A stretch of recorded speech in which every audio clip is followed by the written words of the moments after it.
2024 के विधानसभा चुनाव में हरियाणा में कांग्रेसी सरकार बनाने का दावा करने वाले हरियाणा के पूर्व सीएम भूपेंद्र हुड्डा खुद के ही बनाए चक्रव्यूह में फंस गए हैं। ये चक्रव्यूह ऐसे मोड़ पर उन्हें ले आया है जहां से नहीं निकलने पर उन्हें बड़ा सियासी खामियाजा भुगतना पड़ेगा।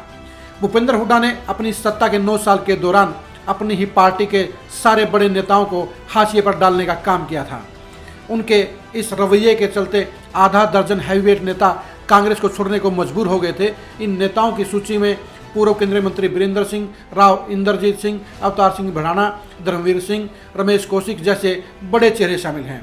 इन चेहरों के मिलने के चलते जहां बीजेपी एक ही झटके में सत्ता की सरताज बन गई, वहीं कांग्रेस सत्ता से बेदखल हो गई।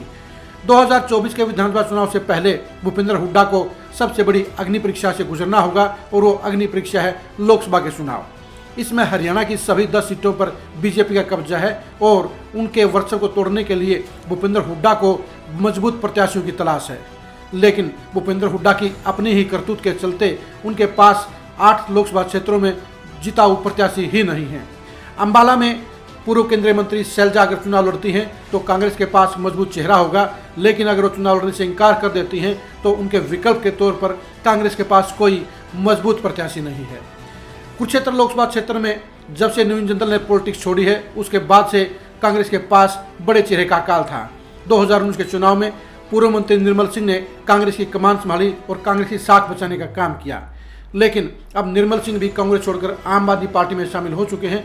इससे में कांग्रेस के पास आज भी वहां पर कोई मजबूत चेहरा नहीं है।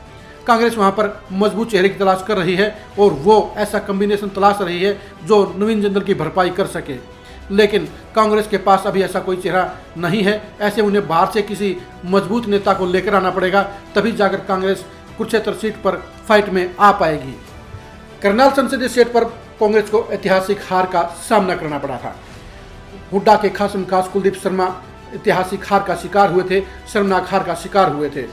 उनके विकल्प के तौर पर अभी भी कांग्रेस के पास कोई मजबूत चेहरा नहीं है। कांग्रेस इस सीट को ब्राह्मण सीट के तौर पर घोषित कर चुकी है और आमतौर पर ब्राह्मण प्रत्याशी ही उतारती है। ऐसे में बीजेपी ने पंजाबी प्रत्याशी उतारकर यहां से 2 बार लगातार अपना सांसद बनाया है। कांग्रेस के पास कुलदीप शर्मा का विकल्प नहीं है। ऐसे में उसे दूसरी किसी कास्ट कम्युनिकेशन पर जाना पड़ेगा, तभी वह जीत की फाइट में शामिल हो पाएगी। लेकिन कांग्रेस के पास अभी ऐसा कोई चेहरा नहीं है जिसके ऊपर वह जीत का दांव खेल सके। सिरसा संसदीय क्षेत्र पर कांग्रेस के पास कोई भी बड़ा चेहरा नहीं है। अशोक तंवर के पार्टी छोड़ने के बाद कांग्रेस के पास वहां ऐसा दमदार नेता नहीं है जो बीजेपी से वह सीट छीन सके। ऐसे में भूपेंद्र हुड्डा को समझ में नहीं आ रहा कि वहां पर किस नेता को चुनाव मैदान में उतारे। कांग्रेस कम्युनिकेशन को तलाश रही है, लेकिन लाख कोशिशों के बाद भी वहां पर ऐसा कोई नेता नजर नहीं आता जो बीजेपी को टक्कर देने का काम कर सके। हिसार संसदीय सीट पर कभी वीरेंद्र सिंह का अच्छा नाम हुआ करता था। उनके अलावा भजनाल परिवार का इस सीट पर दबदबा रहा है, लेकिन दोनों ही परिवारों के नेता कांग्रेस को छोड़ चुके हैं और दोनों ही नेता वीरेंद्र सिंह और कुलदीप बिश्नोई आज बीजेपी में शामिल हैं। इन दोनों हैवीवेट चेहरों के विकल्प के तौर पर कांग्रेस के पास हिसार संसदीय सीट पर कोई भी चेहरा मौजूद नहीं है। ऐसे में कांग्रेस के पास समस्या यही है कि वह क्या जयप्रकाश पर दांव लगाएगी, क्या पूर्व मंत्री संपत सिंह पर दांव खेलेगी। लेकिन दोनों ही नेता आज की तारीख में इस कंडीशन में नहीं है कि बीजेपी से यह सीट छीन सकें। कांग्रेस वहां पर किसी नए विकल्प की तलाश भी कर रही है। भूपेंद्र हुड्डा परिवार के अपने ही गढ़ सोनीपत में भी हालात अच्छे नहीं हैं। 2019 के लोकसभा चुनाव में भूपेंद्र हुड्डा पहली बार सोनीपत सीट से चुनावी दंगल में उतरे थे, लेकिन लोकसभा की सीट में पहले ही दांव में वे चारों खाने चित हो गए और ऐसे में 2024 के चुनाव में भूपेंद्र हुड्डा के इस लड़ाई में दोबारा उतरने के कोई आसार नहीं है। खुद भूपेंद्र हुड्डा भी मना कर चुके हैं कि वो लोकसभा का चुनाव नहीं लड़ेंगे। उनके मना करने के चलते सोनीपत सीट पर अब उन्हें सुंदर दहिया जैसे मजबूत प्रत्याशी के अलावा दूसरे विकल्पों को भी तलाशते हुए देखा जा रहा है। रोहतक लोकसभा सीट भी भूपेंद्र हुड्डा परिवार की अपनी सीट है, लेकिन दीपेंद्र हुड्डा के राज्यसभा में जाने के बाद भूपेंद्र हुड्डा के पास उस सीट को जितवाने वाला कोई चेहरा नहीं है। भूपेंद्र हुड्डा ने रोहतक संसदीय क्षेत्र में किसी भी दूसरे नेता को इतना मजबूत नहीं बनाया कि वह अपने बलबूते पर कांग्रेस को एक मजबूत स्थिति में ले पाए। 9 के 9 विधानसभा क्षेत्रों में अपना वोट बैंक रखता हो। ऐसे में जो भी चेहरा आएगा वो भूपेंद्र हुड्डा परिवार के मोहताज रहेगा वो पूरे चुनाव में भूपेंद्र हुड्डा परिवार पर आश्रित रहेगा। यहाँ पर भी हुड्डा परिवार नए चेहरे की तलाश करने को मजबूर हो गया है। भिवानी महेंद्रगढ़ सीट पर श्रुति चौधरी एक बार फिर से कांग्रेस की प्रत्याशी होंगी। उनसे बेहतर कोई चेहरा कांग्रेस के पास है भी नहीं। पूर्व मंत्री किरण चौधरी ये ऐलान कर चुकी हैं कि श्रुति चौधरी ही 2024 में लोकसभा का चुनाव लड़ेंगी। गुरुग्राम संसदीय क्षेत्र पर कांग्रेस का 2019 में झंडा कैप्टन अजय यादव ने उठाया था।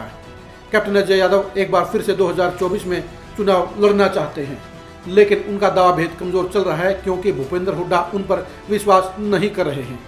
भूपेंद्र हुड्डा के विश्वास पात्र राव दान सिंह इस सीट पर अपना दावा ठोक रहे हैं।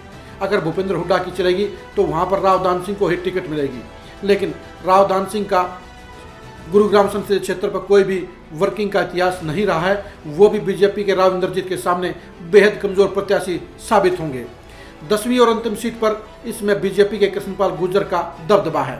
वो भी 5 लाख से ज़्यादा वोटों से 2019 के चुनाव में विजयी हुए थे।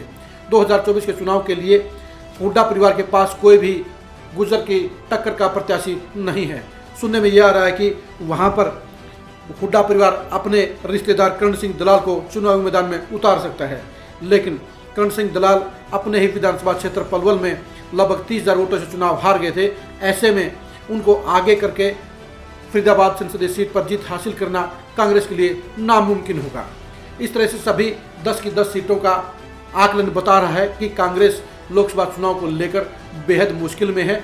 कांग्रेस में एक तरफा हैंडलिंग अपने हाथ में आने के बाद, वर्चस्व हाथ में आने के बाद ये भूपेंद्र हुड्डा की जिम्मेदारी रहेगी कि वह हरियाणा में पार्टी को आधी सीटें जितवाने का काम करेंगे।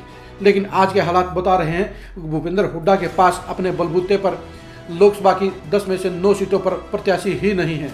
अगर कुमारी शैलजा और श्रुति चौधरी को छोड़ दें तो 8 सीटों पर भूपेंद्र हुड्डा को जिताने वाले प्रत्याशी तलाशने होंगे।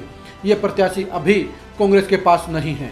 भूपेंद्र हुड्डा को प्रत्याशी तलाशने में पसीना आ रहा है और वे पूरे प्रदेश का सर्वे करा रहे हैं कि कौन सी सीट पर कौन सा चेहरा किस पार्टी मजबूत है। वे दूसरी पार्टियों के नेताओं को तोड़ने का प्रयास करेंगे, लेकिन हारती हुई पार्टी में कोई भी जाना पसंद नहीं करता। ऐसे में भूपेंद्र हुड्डा के ये प्रयास भी नाकाम होते हुए नजर आ रहे हैं। अगर लोकसभा चुनाव में 2019 की तरह बीजेपी बाजी मार गई और कांग्रेस की लुटिया डूब गई तो 2024 के विधानसभा चुनाव में उसका कांग्रेस के अभियान पर बड़ा नेगेटिव असर पड़ेगा। भूपेंद्र हुड्डा को इसी बात की चिंता है कि अगर लोकसभा चुनाव में पार्टी का सुपड़ा साफ हो गया तो विधानसभा चुनाव में सरकार बनाने की दावेदारी बेहद कमजोर हो जाएगी। भूपेंद्र हुड्डा ने सत्ता के अहंकार में अपने साथी नेताओं को पार्टी छोड़ने पर मजबूर किया था। उसमें उन्हें यह एहसास नहीं था कि इन नेताओं के बलबूते पर ही पार्टी मजबूत थी, इन नेताओं के बलबूते पर ही कांग्रेस सत्ता की सरताज थी। इन नेताओं के जाने के बाद पार्टी सत्ता से बेदखल हो गई और जब तक उन जैसे मजबूत नेता दोबारा वापसी नहीं करेंगे तब तक लोकसभा के चुनाव जीतना कांग्रेस के लिए नामुमकिन रहेगा। भूपेंद्र हुड्डा अपने ही बनाए हुए चक्रव्यूह में फंस गए हैं और ये चक्रव्यूह उनकी सियासी बलि लेने का काम भी कर सकता है। अब देखने की बात यह है कि भूपेंद्र हुड्डा इस चक्रव्यूह से निकलने में सफल रहेंगे या उनका सियासी खात्मा अपने खुद के बनाए चक्रव्यूह में हो जाएगा। भूपेंद्र हुड्डा के सियासी चक्रव्यूह को लेकर आप लगातार खरी खरी न्यूज़ के साथ जुड़े रहिए। नमस्कार।